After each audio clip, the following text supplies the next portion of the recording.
ഇന്നത്തെ ബ്രെയിൻ ഡിസ്റ്ററിലേക്ക് എല്ലാവർക്കും സ്വാഗതം. പിന്നെ നമ്മളൊരു 3 സബ്ജക്റ്റുകൾ ബേസ് ചെയ്തുകൊണ്ടുള്ള ഒരു 9 ക്വസ്റ്റ്യനുകളാണ് ഇന്ന് ഡിസ്കസ് ചെയ്യുന്നത്. ഓക്കെ, കുറച്ചൊരു ഹൈ ലെവൽ ക്വസ്റ്റ്യൻസ് തന്നെയാണ്, ചിലത് medium level. Engineering mechanics, strength of material, അതേപോലെ തന്നെ ഫ്ലൂയിഡ് മെക്കാനിക്സ്, ഈ 3 സബ്ജക്റ്റാണ് നമ്മൾ ഫോക്കസ് ചെയ്യുന്നത്. ഒരു ഗ്രാഫ് തന്നിട്ടുണ്ട്, ഒരു ആക്സിലറേഷൻ ടൈം ഗ്രാഫാണ് തന്നിരിക്കുന്നത്. വൈ ആക്സിസിൽ ആക്സിലറേഷൻ, എക്സ് ആക്സിസിൽ ടൈം. ഒരു ബോഡി സ്റ്റാർട്ട്സ് ഫ്രം റെസ്റ്റ്, അതിൻ്റെ ആക്സിലറേഷൻ ടൈം ഗ്രാഫാണ്. What is the maximum velocity attained by the body? ആ ബോഡി മാക്സിമം എത്ര വെലോസിറ്റി അറ്റൈൻ ചെയ്തിരിക്കും എന്നുള്ളതാണ് ചോദ്യം. ആക്സിലറേഷൻ്റെ ഗ്രാഫിൽ 10 എന്ന് പറയുന്നൊരു ഡിജിറ്റ് തന്നിട്ടുണ്ട്. അതേപോലെ തന്നെ ടൈമിൻ്റെ ആക്സിസിൽ 11 എന്ന് പറയുന്ന ഒരു ഡിജിറ്റും തന്നിട്ടുണ്ട്. എത്രയാണ് maximum velocity attained by the body? അതാണ് ചോദ്യം. ഓക്കെ, അപ്പോൾ നമുക്ക് അതിൻ്റെ ഒരു എക്സ്പ്ലനേഷൻ നമുക്ക് അടുത്തൊരു സ്ലൈഡിൽ കാണാം. ആക്സിലറേഷൻ ടൈം ഗ്രാഫിൻ്റെ ഏരിയ റെപ്രസെൻ്റ് ചെയ്യുന്നത് ചേഞ്ച് ഇൻ വെലോസിറ്റി ആണ്. നിങ്ങൾ ബേസിക് ഡെഫിനിഷൻ ഒന്ന് പറയാൻ പറ്റുമോ ആക്സിലറേഷൻ്റെ ആർക്കെങ്കിലും? അത് ഡിഫറൻഷ്യൽ റിലേഷൻ, വെലോസിറ്റിയുമായിട്ടുള്ള ഡിഫറൻഷ്യൽ റിലേഷൻ പറയാൻ പറ്റുമോ ആർക്കെങ്കിലും? അതെങ്ങനെയാണ് നമ്മൾ മാത്തമാറ്റിക്കലി പറയാം? Acceleration is equal to a is equal to d v by d t അല്ലേ? Rate of change of velocity ആണ്. അങ്ങനെയാണെങ്കിൽ d v is equal to a into d t ആണ്. വെറുതെ ക്രോസ് മൾട്ടിപ്ലൈ ചെയ്താൽ മതി. അപ്പോൾ എയും ടിയും തമ്മിൽ ഞാനൊരു ഗ്രാഫ് വരയ്ക്കുകയാണെങ്കിൽ ഇൻ്റഗ്രൽ എ ഡി ടി ആണ് അതിൻ്റെ ഏരിയ. അങ്ങനെയാണെങ്കിൽ ഇൻ്റഗ്രൽ ഡി വി ഞാൻ എടുക്കണം അല്ലേ? ഡി വി എന്ന് പറഞ്ഞാൽ എന്താ? Small change in velocity. അതിനെ ഞാൻ ഇൻ്റഗ്രേറ്റ് ചെയ്യുമ്പോൾ എനിക്ക് കിട്ടുന്നത് ടോട്ടൽ ചേഞ്ച് ഇൻ വെലോസിറ്റി ആണ്. അതാണ് first sentence. Area under the acceleration time graph represents change in velocity, hence velocity. അപ്പോൾ അതൊരു ട്രയാങ്കുലർ ഷേപ്പാണ്. 1/2 × 10 × 11 55 മീറ്റർ പെർ സെക്കൻഡ് ആണ്. ചേഞ്ച് ഇൻ വെലോസിറ്റി എന്ന് പറഞ്ഞു കഴിഞ്ഞാൽ final velocity minus initial velocity. നമ്മളടുത്ത് ചോദിച്ചിരിക്കുന്നത് ആക്സിലറേറ്റ് ചെയ്യുന്നൊരു ബോഡിക്ക് 11 സെക്കൻഡ് കഴിയുമ്പോൾ എന്തായാലും അതിൻ്റെ വെലോസിറ്റി ഗ്രാജുവലി കൂടി ആ 11 സെക്കൻഡിൽ അത് മാക്സിമം എത്തിയിട്ടുണ്ടായിരിക്കും. അപ്പോൾ 11ാമത്തെ സെക്കൻഡിലെ velocity minus initial velocity. Body starts from rest എന്ന് പറഞ്ഞിട്ടുണ്ട്, അതുകൊണ്ട് അതിന് ഇനീഷ്യൽ വെലോസിറ്റി എത്രയായിരിക്കും? ഇറ്റ് വിൽ ബി 0 അല്ലേ? അപ്പോൾ അതുകൊണ്ട് ചേഞ്ച് ഇൻ വെലോസിറ്റി എന്ന് വെച്ചാൽ സിംപ്ലി നമുക്ക് കിട്ടുന്നത് എന്ത് തന്നെയാണ്? ആ ഇൻസ്റ്റന്റിൽ എത്രയാണോ അതിൻ്റെ വെലോസിറ്റി അത് തന്നെയാണ്. Therefore, body has started from rest. Velocity after 11 seconds will be 55 meter per second. Okay, അപ്പോൾ 55 മീറ്റർ പെർ സെക്കൻഡ് ആണ് ബോഡിയുടെ വെലോസിറ്റി. സിംപ്ലി ഏരിയ കണ്ടാൽ മതി, ഇത്രയേ ഉള്ളൂ. നെക്സ്റ്റ് ക്വസ്റ്റ്യനിലേക്ക് പോവാം. A 2-dimensional fluid element rotates like a rigid body. At a point within the element, the pressure is 1 unit. Radius of the Mohr circle for the element is. ഫ്ലൂയിഡും strength of മെറ്റീരിയലും combine ചെയ്യുന്ന ഒരു question. Fluid എലമെന്റിനെ പറ്റി അറിയണം. When does a fluid element rotate like a rigid body? Then what is the radius of the Mohr circle? ഈ 2 കാര്യങ്ങളാണ് നിങ്ങൾക്ക് അറിയേണ്ടത്. ഓക്കെ, അവിടെയും 28 ആ ഒരു റേഞ്ചിലാണ് നമ്മുടെ എല്ലാവരും ആൻസർ ചെയ്യുന്നത്. 0.5 യൂണിറ്റ്സ് എന്നുള്ളത് 37 പേര് എഴുതിയിട്ടുണ്ട്. അപ്പോൾ എപ്പോഴാണ് ഒരു ബോഡി, ഒരു ഫ്ലൂയിഡ് എലമെന്റ് റിജിഡ് ബോഡിയെ പോലെ റൊട്ടേറ്റ് ചെയ്യുക എന്ന് വെച്ച് കഴിഞ്ഞാൽ, മേ ബി ഒരു സിലിണ്ടറിക്കൽ കണ്ടെയ്നർ എടുത്തുകൊണ്ട് അതിൽ നിറച്ച് വെള്ളം നിറച്ചിട്ട് നമ്മൾ അതിനെ റൊട്ടേറ്റ് ചെയ്യുക. ഒരു പർട്ടിക്കുലർ സ്പീഡ് അറ്റൈൻ ചെയ്തതിന് ശേഷം ഈ കണ്ടെയ്നറിന്റെ അതേ സ്പീഡിൽ തന്നെ ഈ മൊത്തത്തിൽ ഈ ഒരു ബോഡിയും ഫ്ലൂയിഡ് ബോഡിയും റൊട്ടേറ്റ് ചെയ്യും. അപ്പോൾ വേണമെങ്കിൽ നമുക്ക് ആ കണ്ടെയ്നറും ഫ്ലൂയിഡും ഒറ്റ ഒരു സോളിഡ് ബോഡി പോലെ അസ്യൂം ചെയ്യാം. ഇതാണ് നിങ്ങൾ ലിക്വിഡ്സ് ഇൻ റിലേറ്റീവ് ഇക്വിലിബ്രിയം എന്ന് പറയുന്ന ഒരു ചാപ്റ്ററിൽ പഠിക്കുന്നത്. റിലേറ്റീവ് ഇക്വിലിബ്രിയം മീൻസ് ഒരു ഫ്ലൂയിഡ് കണ്ടെയ്ൻ ചെയ്യുന്ന കണ്ടെയ്നർ, ആ കണ്ടെയ്നറിന്റെ അതേ സ്പീഡ് അല്ലെങ്കിൽ വെലോസിറ്റി ഓർ ആക്സിലറേഷൻ അത് തന്നെയാണ് അതിൻ്റെ ഉള്ളിലുള്ള ഫ്ലൂയിഡിനുമെങ്കിൽ റിലേറ്റീവ് ടു ദാറ്റ് കണ്ടെയ്നർ ഈ ബോഡിക്ക് അല്ലെങ്കിൽ ഈ ഫ്ലൂയിഡിന് യാതൊരുവിധ മൂവ്മെന്റും ഉണ്ടായിരിക്കില്ല. അങ്ങനെയാണെങ്കിൽ നമുക്ക് പറയാം ആ ഫ്ലൂയിഡും കണ്ടെയ്നറും ഒരു റിലേറ്റീവ് ഇക്വിലിബ്രിയത്തിലാണെന്ന് പറയാം. മറ്റൊരു എക്സാമ്പിൾ, ഒരു നമ്മൾ സാധാരണ ഈ പെട്രോൾ വണ്ടികൾ, പെട്രോളൊക്കെ കൊണ്ടുപോകുന്ന വലിയ ടാങ്കറുകൾ, അതിൽ ഒരു പർട്ടിക്കുലർ കോൺസ്റ്റന്റ് സ്പീഡിൽ ആ വെഹിക്കിൾ മൂവ് ചെയ്യുകയാണെങ്കിൽ അതിൻ്റെ ഉള്ളിലെ ആ ഒരു ഫ്ലൂയിഡ് സ്റ്റേഷനറി ആയിട്ട് ഒരു പർട്ടിക്കുലർ സ്റ്റേബിൾ ഇക്വിലിബ്രിയത്തിലായിരിക്കും ഇരിക്കുക. അതൊരു റിലേറ്റീവ് ഇക്വിലിബ്രിയം ആണ്. ഈ ആക്ച്വലി ആ ഫ്ലൂയിഡ് മൂവ് ചെയ്യുന്നുണ്ട്, പക്ഷെ റിലേറ്റീവ് ടു ദ കണ്ടെയ്നർ അതിനൊരു മൂവ്മെന്റ് ഇല്ല. അതാണ് റിലേറ്റീവ് ഇക്വിലിബ്രിയം. അപ്പോൾ ഇത്തരത്തില് ഒരു കേസിൽ നമുക്ക് ഫ്ലൂയിഡ് സ്റ്റാറ്റിക്സിലെ അതേ പ്രിൻസിപ്പിൾസ് തന്നെ ഇതിലേക്കും ഉപയോഗിക്കാനായിട്ട് പറ്റും. ഫ്ലൂയിഡ് സ്റ്റാറ്റിക്സിൽ നമ്മൾ കണ്ടു, ഒരു with respect to the container ഒരു ഫ്ലൂയിഡ് സ്റ്റേഷനറി ആണെങ്കിൽ ആ എലമെന്റിൽ ഒരു ഫ്ലൂയിഡ് എലമെന്റ് ഞാൻ കൺസിഡർ ചെയ്യുകയാണെങ്കിൽ ആ എലമെന്റിൽ എല്ലാ ഡയറക്ഷനുകളിലും ആക്ട് ചെയ്യുന്ന പ്രഷർ സെയിം ആയിരിക്കും എന്നുള്ളൊരു കണ്ടീഷൻ നിങ്ങൾ പഠിച്ചിട്ടുണ്ട്. അത് ഏത് ലോ ആ? Pascal's law. പാസ്കൽസ് ലോ ഈ റിലേറ്റീവ് ഇക്വിലിബ്രിയം എന്നുള്ളൊരു കണ്ടീഷനിലും ബാധകമാണ്. അപ്പൊ അതുകൊണ്ട് പാസ്കൽസ് ലോ പ്രകാരം എല്ലാ ഡയറക്ഷനുകളിലും ആക്ട് ചെയ്യുന്ന പ്രഷർ ഈക്വൽ ആണെങ്കിൽ അത്തരത്തിലുള്ള ഒരു പ്രഷർ കണ്ടീഷനെ നമ്മളൊരു പേര് വിളിക്കും. എന്ത് ടൈപ്പ് സ്ട്രെസ് ആണത്? Hydrostatic state of stress. Hydrostatic. ഒരു എലമെന്റ് എടുത്ത് അതിന്റെ എല്ലാ ഡയറക്ഷനുകളിലും ഒരേ ടൈപ്പ് സ്ട്രെസ് ആക്ട് ചെയ്യുകയാണെങ്കിൽ അതിനെ നമുക്ക് ഹൈഡ്രോസ്റ്റാറ്റിക് സ്ട്രെസ് എന്ന് പറയാം. ഒരു സ്റ്റാറ്റിക് ഫ്ലൂയിഡിന്റെ ഉള്ളിൽ ഒരു ഫ്ലൂയിഡ് എലമെന്റിന് എക്സ്പീരിയൻസ് ചെയ്യുന്ന ടൈപ്പ് ഓഫ് സ്ട്രെസ് ആണ് ഈ hydrostatic state of stress. Okay, അപ്പോൾ അത്തരത്തില് ഒരു കേസിൽ നമുക്ക് radius of more circle represent ചെയ്യുന്നത് എന്തിനാ? എന്താണ് radius of more circle represent ചെയ്യുന്നത്? അതല്ല ഞാൻ ചോദിച്ചത്, ജനറലി ഒരു സ്റ്റേറ്റ് ഓഫ് സ്ട്രെസ് തരികയാണെങ്കിൽ മോർ സർക്കിളിന്റെ റേഡിയസ് എന്താ റെപ്രസെന്റ് ചെയ്യുന്നത്? മാക്സിമം ഷിയർ സ്ട്രെസ് എന്ന് പറയണം, വെറുതെ ഷിയർ സ്ട്രെസ് എന്നല്ല, മാക്സിമം ഷിയർ സ്ട്രെസ് ആണ് റെപ്രസെന്റ് ചെയ്യുന്നത്. ഒരു ഹൈഡ്രോസ്റ്റാറ്റിക് സ്റ്റേറ്റ് ഓഫ് സ്ട്രെസ്സിൽ എന്തില്ല? ഷിയർ സ്ട്രെസ് ഇല്ല. അത് സിംപ്ലി ഒരു നോർമൽ സ്ട്രെസ്സുകൾ മാത്രമേ ആക്ട് ചെയ്യുന്നുള്ളൂ. അതിന്റെ ഏത് പ്ലെയിൻ എടുത്താലും അവിടെ ഒരു ഷിയർ സ്ട്രെസ് ആക്ട് ചെയ്യില്ല. അങ്ങനെയാണെങ്കിൽ അതിന്റെ റേഡിയസ് എത്രയായിരിക്കും? ഇറ്റ് വിൽ ബി എ 0, അല്ലെങ്കിൽ ആ മോർ സർക്കിൾ എന്നുള്ളത് ഒരു പോയിന്റിലേക്ക് ചുരുങ്ങും. ഓക്കെ, അതാണ് ഹൈഡ്രോസ്റ്റാറ്റിക് സ്റ്റേറ്റ് ഓഫ് സ്ട്രെസ്. അത് തന്നെയാണ് ഇവിടെയും വരുന്നത്. Kinematic viscosity of air at 20 degrees Celsius is given to be 1.6 into 10 to the power minus 5.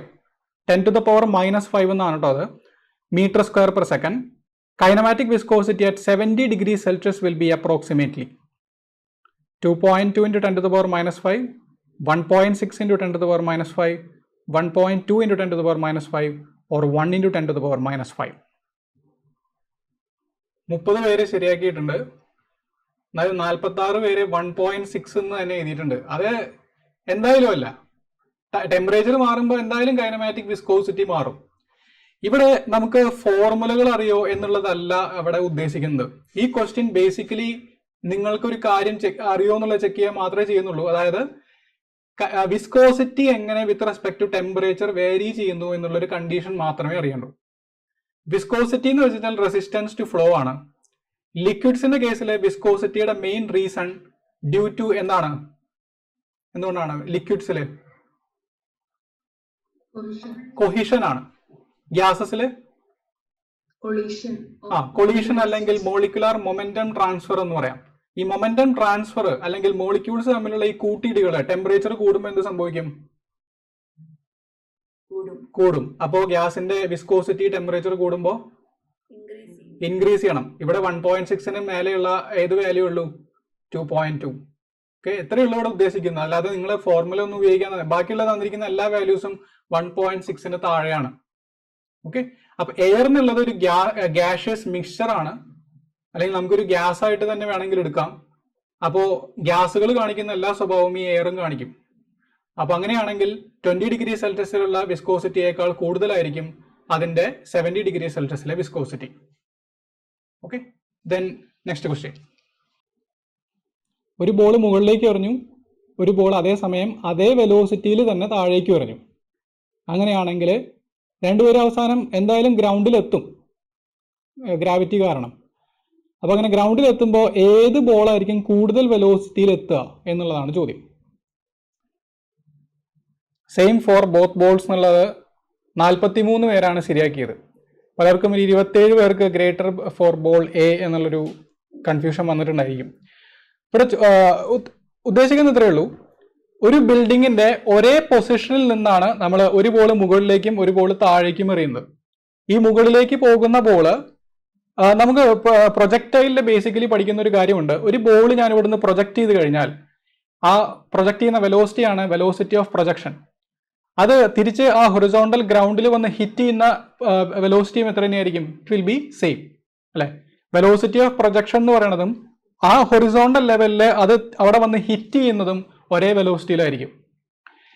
അങ്ങനെയാണെങ്കിൽ ഞാൻ ഈ മുകളിലേക്ക് പോയ ബോളിനെ ഒന്ന് അതിന്റെ മൂവ്മെന്റ് ഒന്ന് ശ്രദ്ധിക്കാം. മുകളിലേക്ക് പോയ ബോള് അത് ആദ്യം മുകളിൽ പോയി നിൽക്കുന്നു, ദെൻ വീണ്ടും ആ ഗ്രൗണ്ട് അത് പ്രൊജക്ട് ചെയ്ത അതേ ലെവൽ പാസ് ചെയ്തിട്ട് വേണം താഴേക്ക് പോകാനായിട്ട്. അങ്ങനെ പാസ് ചെയ്യുന്ന ആ ഹൊറിസോണ്ടൽ ലെവൽ എത്തുന്ന സമയത്ത് അതിന്റെ വെലോസിറ്റി എത്രയായിരിക്കും? അതായത് മുകളിലേക്ക് പോയി, ഇപ്പൊ ഇതാണ് ബിൽഡിങ്ങിന്റെ ടോപ്പ് എന്ന് വിചാരിക്കാം. ഓക്കെ, ഞാൻ ഇവിടുന്ന് മുകളിലേക്ക് എറിഞ്ഞു, മുകളിലേക്ക് പോയി അത് 0 വെലോസിറ്റിയിലെത്തി, ദെൻ താഴേക്ക് വന്ന് ഈ ഒരു ഹൊറിസോണ്ടൽ ലെവൽ എത്തുന്ന സമയത്ത് അതിന്റെ വെലോസിറ്റി എത്രയായിരിക്കും? ആ പ്രൊജക്ട് ചെയ്ത അതേ വെലോസിറ്റി ആയിരിക്കും. ഇതാണ് നേരത്തെ ഞാൻ പറഞ്ഞത് അല്ലെ. അപ്പൊ പ്രൊജക്ട് ചെയ്ത അതേ വെലോസിറ്റി എത്തി. ഇനി ആ വെലോസിറ്റിയിൽ നിന്നാണ് അത് അവിടുന്ന് അങ്ങോട്ടുള്ള മൂവ്മെന്റ് സ്റ്റാർട്ട് ചെയ്യുന്നത്. ഇത് തന്നെയല്ലേ ബിക്കും സംഭവിച്ചത്. ബി നമ്മൾ മുകളിലേക്ക് എറിയുന്നതിന് പകരം ആ വെലോസിറ്റിയിൽ താഴേക്ക് ഇട്ടുന്ന് മാത്രം നേരെ അല്ലെ. അപ്പോ രണ്ടുപേരും ആക്ച്വലി ബിൽഡിങ്ങിൽ നിന്ന് താഴേക്കുള്ള മോഷൻ ഒരേ വെലോസിറ്റിയിലാണ് സ്റ്റാർട്ട് ചെയ്യുന്നത്. ഓക്കെ, അപ്പൊ അതുകൊണ്ട് രണ്ടുപേരും ഒരേ വെലോസിറ്റിയിലായിരിക്കും താഴെ എത്തുക. രണ്ടുപേർക്കും പിന്നെ അവിടെ നിന്ന് അങ്ങോട്ട് ഒരേ ആക്സിലറേഷൻ ആണ്. ഓക്കെ, അപ്പോ ഇവിടെ രണ്ടുപേരും അവസാനം എത്തുന്നത് എന്തായിരിക്കും? ഒരേ വെലോസിറ്റിയിലായിരിക്കും. രണ്ടുപേര് കനോട്ട് പ്രെഡിക്റ്റ് എന്നൊക്കെ എഴുതിയിട്ടുണ്ട്. പ്രെഡിക്റ്റ് ചെയ്യാൻ എന്ന് പറഞ്ഞു കഴിഞ്ഞാൽ ഇവിടെ ന്യൂമറിക്കലി നമുക്ക് പറയാൻ പറ്റില്ല, കാരണം നമുക്ക് അവിടെ വാല്യൂസ് ഒന്നും തന്നിട്ടില്ല. അതിനർത്ഥം എനിക്ക് അവിടെ കാണാൻ പറ്റില്ല എന്നുള്ളൊരു അർത്ഥം ഇല്ല. ഓക്കെ, അപ്പൊ രണ്ടുപേരും ഒരേ വെലോസിറ്റിയിലായിരിക്കും താഴത്തെ. ഒരേ ടൈമിലായിരിക്കില്ല, കാരണം ഒരാൾ കൂടുതൽ ഡിസ്റ്റൻസ് സഞ്ചരിച്ചിട്ടുണ്ട്, ഒരാൾ കുറച്ച് ഡിസ്റ്റൻസ് സഞ്ചരിച്ചിട്ടുള്ളൂ. അതുകൊണ്ട് ടൈം സെയിം ആവില്ല, പക്ഷെ രണ്ടുപേരും ഒരേ വെലോസിറ്റിയിലായിരിക്കും താഴെ എത്തുക എന്നുള്ളത് അറിയാം. Next question. ഒരു ഹിഞ്ച്ഡ് കോളത്തിന്റെ ഒരു എൻഡിനെ ഞാൻ ഫിക്സ് ചെയ്തു, അടുത്ത എൻഡിനെ ഞാനത് ഫ്രീ ആക്കി മാറ്റി. What is the percentage change in critical load? Change ആണ് കാണേണ്ടത്. അതായത് നിങ്ങൾക്ക് ഇൻക്രീസ് ചെയ്യോ ഡിക്രീസ് ചെയ്യോ എന്നുള്ളത് പ്രിഡിക്റ്റ് ചെയ്യണം, എത്ര പെർസെൻറ്റേജ് മാറി എന്നുള്ളതും പ്രിഡിക്റ്റ് ചെയ്യണം. 20 പേർക്ക് അത് ശരിയാക്കാനായിട്ട് പറ്റിയിട്ടുള്ളൂ. പലരും ആ 1/4 എന്നുള്ള ഒരു വാല്യൂ എടുത്തിട്ട് ചെയ്തിട്ടുണ്ടായിരിക്കും. നമുക്ക് അതിൻ്റെ ഒരു എക്സ്പ്ലനേഷൻ കാണാം നെക്സ്റ്റ് സ്ലൈഡിൽ. ബോത്ത് എൻഡ്സ് ഹിഞ്ച് ആണെങ്കിൽ ക്രിട്ടിക്കൽ ലോഡ് ഈസ് π² EA/L². ഒരു എൻഡ് ഫിക്സഡും ഒരു എൻഡ് ഫ്രീയും ആണെങ്കിൽ π² EA/4L². അപ്പോൾ അങ്ങനെയാണെങ്കിൽ പെർസെൻറ്റേജ് ചേഞ്ച് കാണാനായിട്ട് π² EA/4L² minus π² EA/L² divided by π² EA/L². Initially ഉണ്ടായിരുന്ന കേസ് വേണം നമ്മൾ ഡിനോമിനേറ്ററിൽ എഴുതാനായിട്ട്. അത് സിംപ്ലിഫൈ ചെയ്ത് കഴിഞ്ഞാൽ നിങ്ങൾക്ക് -3/4 എന്നുള്ളൊരു ആൻസർ ആണ് കിട്ടുക. -3/4. ആ മൈനസ് സൈൻ ഇൻഡിക്കേറ്റ് ചെയ്യുന്നത് ഇറ്റ്സ് എ ഡിക്രീസ്, കുറയാണ് ചെയ്തതെന്നാണ് ഇൻഡിക്കേറ്റ് ചെയ്യുന്നത്. 3/4 എന്ന് വെച്ച് കഴിഞ്ഞാൽ 0.75 ആണ്. അതിനെ പെർസെൻറ്റേജ് ആക്കാനായിട്ട് നമ്മൾ എന്ത് ചെയ്യണം? 75% ഇൻറ്റു 100 ചെയ്താൽ മതി. 75%. Hence the critical load decreases by 75%. അതായത് മുന്നേ 100 കിലോ ന്യൂട്ടണിൽ ഫെയിൽ ആയിരുന്ന ഒരാൾ ഇപ്പം എത്ര കിലോ ന്യൂട്ടണിൽ ഫെയിൽ ആവും? ആർക്കെങ്കിലും പറയാമോ? ബോത്ത് എൻഡ്സ് ഹിഞ്ച്ഡ് ആയിരുന്ന കണ്ടീഷനിൽ അതിന്റെ ക്രിട്ടിക്കൽ ലോഡ് 100 കിലോ ന്യൂട്ടൺ ആയിരുന്നു എത്രയാണ്? എത്ര? 25 ആണ്. 25 കിലോ ന്യൂട്ടണിൽ ഫെയിൽ ആവും. അതായത് 75 കിലോ ന്യൂട്ടൺ കുറഞ്ഞു എന്നുള്ളതാണ് ചോദ്യം. എത്രയായി മാറി എന്നുള്ളതല്ല ചോദ്യം, ഡിക്രീസസ് ബൈ ഹൗ മച്ച് എന്നുള്ളതാണ് ചോദ്യം, which is 75%. Okay, next question. The given form of continuity equation is valid for dou by dou x of rho u plus dou by dou y of rho v plus dou by dou z of rho w is equal to 0. ഏത് type ഫ്ലോവിനൊക്കെയാണ് ഇത് valid ആയിരിക്കുന്നത് എന്നുള്ളതാണ് ചോദ്യം. ഇവിടെയും കുറേ പേര് തെറ്റിച്ചിട്ടുണ്ട്. Study incompressible എന്നുള്ളൊരു answer എഴുതിയിട്ടുണ്ട്. ജനറൽ ഇക്വേഷൻ ഫോർ കണ്ടിന്യൂറ്റി ആർക്കെങ്കിലും പറയാമോ? Okay, dou by dou x of rho u plus dou by dou y of rho v plus dou by dou y of rho w plus dou rho by dou t is equal to 0 അല്ലേ? അതായത് dou by dou x of rho u എന്ന് പറയുമ്പോൾ ആ raw എന്നുള്ള term എല്ലാത്തിൻ്റെയും ഉള്ളിലാണ് വന്നിരിക്കുന്നത്. അതിനർത്ഥം അതും ചേഞ്ച് ചെയ്യാം. കോൺസ്റ്റന്റ് ആയിരുന്നുവെങ്കിൽ നമുക്കത് പുറത്തേക്ക് എടുക്കാമായിരുന്നു. Simplified form dou u by dou x plus dou v by dou y plus ഡോ ഡബ്ല്യു ബൈ ഡോ സെറ്റ് ഇസ് ഈക്വൽ ടു 0. അതാണ് മോസ്റ്റ് സിംപ്ലിഫൈഡ് ഫോം. ഇവിടെ ഡോ റോ ബൈ ഡോ ടി, അതായത് ടൈം വേരിയേഷൻ എന്ന് പറയുന്ന ഒരു ടേം അവിടെ തന്നിട്ടില്ല. അതിനർത്ഥം അത് എന്തായിരിക്കും സ്റ്റഡി ഫ്ലോ ആയിരിക്കും. ദെൻ റോ എന്നുള്ള ടേം, ബാക്കി ടേംസിലെ റോ എന്നുള്ള ടേം ഈ ഡിഫറൻഷിയേഷൻ ഉള്ളിലാണ് വന്നിരിക്കുന്നതെങ്കിൽ it is applicable for compressible flow also. Okay, അതായത് ഡെൻസിറ്റി വേരിയേഷൻ വരാവുന്ന ഒരു ഫ്ലോയ്ക്കും അപ്ലിക്കബിൾ ആയിട്ടുള്ള ഇക്വേഷൻ ആണ് റോ എന്നുള്ള ടേം ഉള്ളിലാണെങ്കിൽ എടുക്കുന്നത്. ഇനി റോ എന്നുള്ളത് പുറത്തേക്ക് എടുക്കണമെങ്കിലുള്ള കണ്ടീഷൻ എന്താ? It must be a constant. Constants എല്ലാം നമുക്ക് ഡിഫറൻഷിയേഷന് പുറത്തേക്ക് എടുക്കാം. അപ്പോൾ ഇവിടെ കോൺസ്റ്റന്റ് ആയിട്ടല്ല തന്നിരിക്കുന്നത്, അതുകൊണ്ട് അത് കംപ്രസിബിൾ ഫ്ലോയ്ക്കാണ് വാലിഡ് ആയിരിക്കുന്നത്. Compressible and incompressible. ഇൻകംപ്രസിബിൾ ആണെങ്കിൽ അത് എന്താവണം? പുറത്തേക്ക് എടുക്കണം. അപ്പോൾ ഇവിടെ തന്നിരിക്കുന്ന equation is valid for steady and compressible flow. Incompressible flow ഞാൻ ഓൾറെഡി പറഞ്ഞു. അതിന് തന്നെ 2D ഫോമാണ് ഡോ യു ബൈ ഡോ എക്സ് പ്ലസ് ഡോ വി ബൈ ഡോ y is equal to 0. U v ഡബ്ല്യു എന്നുള്ളതൊക്കെ എന്താ? എക്സ് ഡയറക്ഷനിലെയും വൈ ഡയറക്ഷനിലെയും സെഡ് ഡയറക്ഷനിലെയും വെലോസിറ്റീസ് ആണ് യു വി ആൻഡ് ഡബ്ല്യു. ഓക്കെ, അപ്പൊ ടൈമിനെ ഡിപ്പെൻഡ് ചെയ്യുന്ന ടേം ഉണ്ടെങ്കിൽ അത് അൺസ്റ്റഡി ആയിരിക്കും, ഇല്ലെങ്കിൽ അത് സ്റ്റഡി ആയിരിക്കും. റോ എന്നുള്ള ടേം ഡിഫറൻഷിയേഷൻ ഉള്ളിലാണെങ്കിൽ അതിനെ കംപ്രസിബിൾ ഫ്ലോയ്ക്കും കൂടി വാലിഡ് ആയിരിക്കും.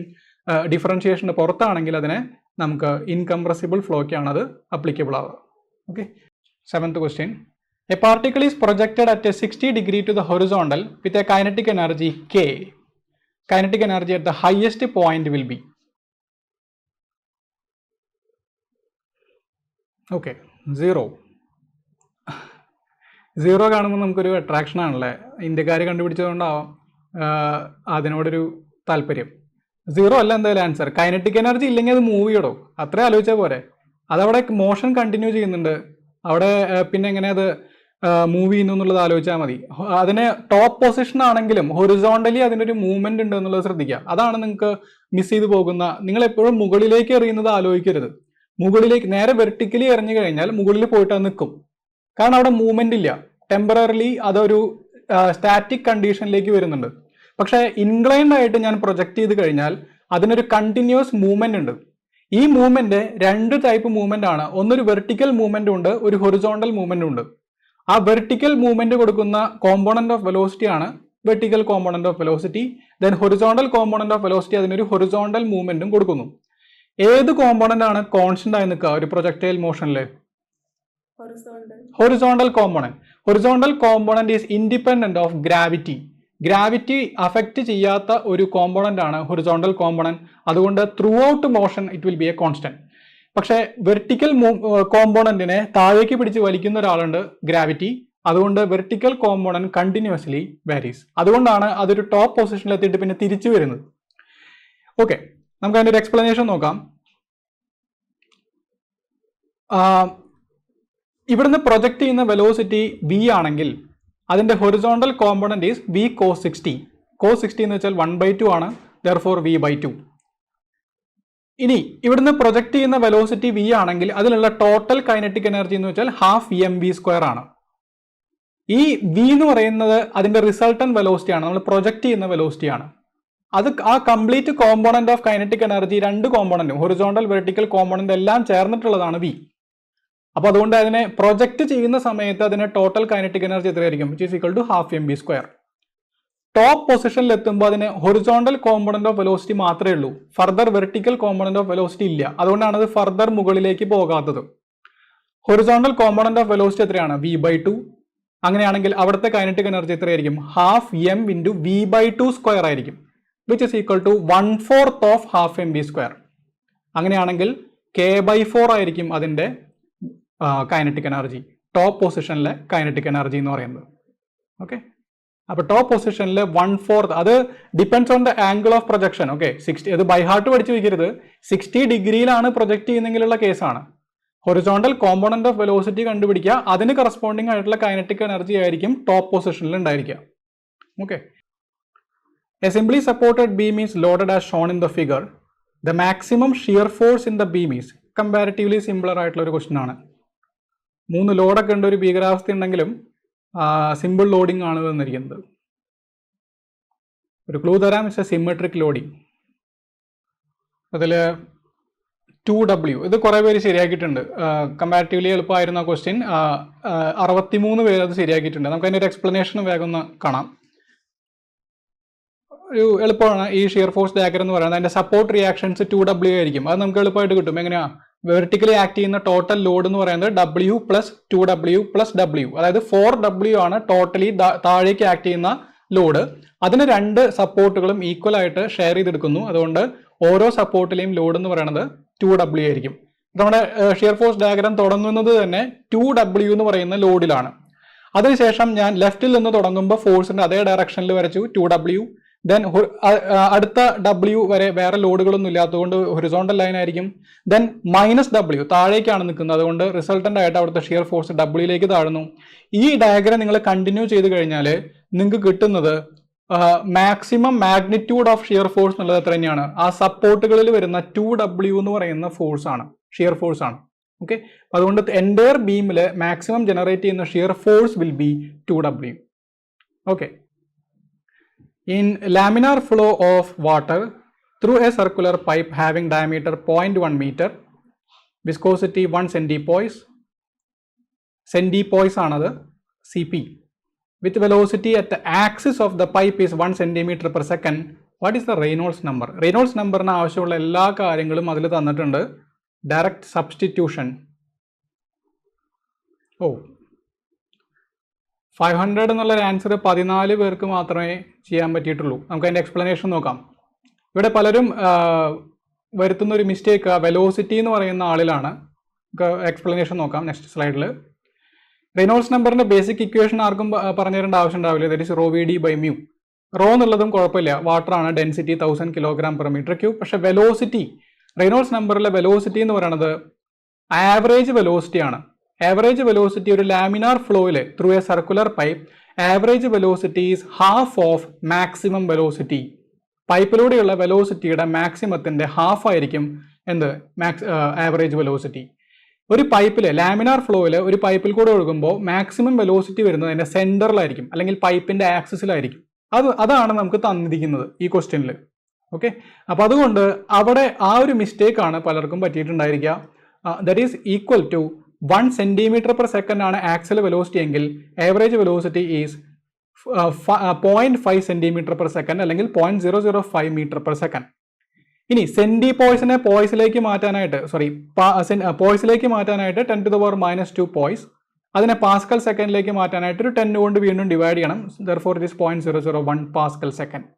ഇത് സബ്സ്റ്റിറ്റ്യൂട്ട് ചെയ്ത് കഴിഞ്ഞാൽ നിങ്ങൾക്ക് 500 എന്നുള്ളൊരു ആൻസർ ആണ് കിട്ടുക. ഓക്കെ.